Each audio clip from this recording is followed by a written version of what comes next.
how to download and use TinyTask. Alright, so let's begin with the video. TinyTask is a very handy tool. It lets you record your computer inputs and automate them. So to get started, open any web browser on your computer. Next, head over to a search engine and type TinyTask as one word.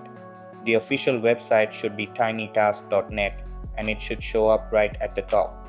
Once you're on the site, look to the right-hand side of the screen where you'll find the download section. Click on the latest version available, currently version 1.77, and it will start downloading right away. After that, open your file explorer, go to the downloads folder and double-click on the tinytask.exe file to run it. And that's it, TinyTask is now up and running. You can click on record to begin using it immediately. So that's basically how you can download and use TinyTask. So that's all for this video. Consider subscribing if you find it helpful, and I'll catch you in the next one.